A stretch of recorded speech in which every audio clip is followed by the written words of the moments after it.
Every industry has its own jargon and important terms to learn. In the Elder Services Network, two of the most important terms are activities of daily living and instrumental activities of daily living. Kizzy Chambers with RR Care Management is here to explain what these terms mean and how understanding these terms is so important when you're looking for support services.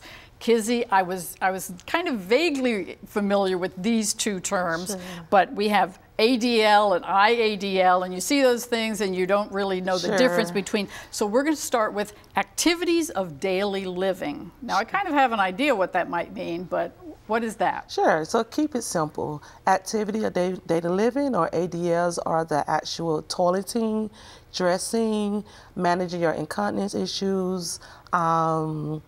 Actually, those are the things like you're actually doing from day to day that keeps you functional. You know, you're eating, you're feeding, you're dressing. Getting dressing, you're able to feed yourself, able to dress yourself. You know, managing your incontinence issues, making it to the bathroom, doing transfers, actually transferring from out of the wheelchair into a chair. Or into a car. Or, exactly. You know, I see. And actually, I was looking at some of these term definitions, and even involved like walking from one room. Is that like one room to another? From one room to another, or from one chair to maybe the television, maybe to your AC monitor, right? To adjust your AC.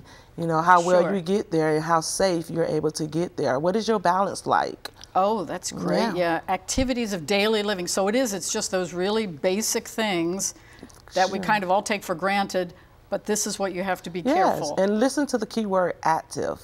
They're all action words, doing something. And what is your ability and capability of actually doing those activities from day to day?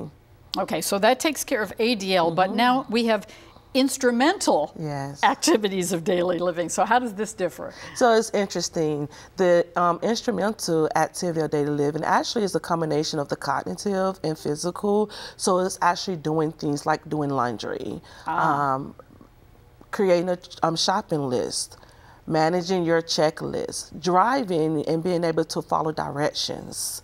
I always like to explain to a person when I'm talking about the instrumental how important the cognitive, the executive functioning part of the brain works, and whether it's impaired or not impaired, and how that affects your ability to do your ADLs as well as to do your instrumental, like managing your household chores. Okay, or managing your finances. Correct. You mentioned to me about just writing a check or paying bills, doing those kinds of cognitive activities. Correct. Exactly. So that's involved with the instrumental. So how do we determine the needs for services like this?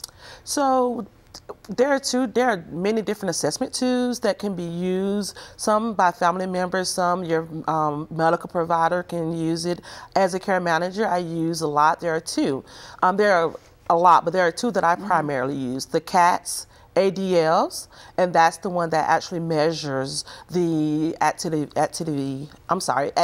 of daily living, and then the Lawton IADLs, which measures the IADLs activity. And those tools kind of give you an indicator of where you need support, where your strengths are, and where your weaknesses are. And that's so important, because I think sometimes if you're the caregiver, maybe you're the son or daughter, or you're the spouse going to, say, a doctor's appointment with your loved one, and you're a little more aware of the ADL or the IADL and those kinds of details that you can tell the doctor. It's important to share that information with the doctor, right? You bridge that gap between the doctor and your family member. You bring that information. Oftentimes, it's the family member, him or herself, who actually does not recognize the loss of some of those skills. And so it's important that you be very observant in your home, and to be able to, in order to help get the right services. And some of those services include physical therapy. One of the most underutilized services in the community is occupational therapy. They focus on those areas to help increase the strengths in your ADLs and IADLs. Oh gosh, and Kizzy, thanks so much for stopping in and explaining ADLs and IADLs. For more information on these terms, read the Orange County Community Resources for Elders document, or research the terms on the web. Great information, Kizzy. Thanks. Thank you.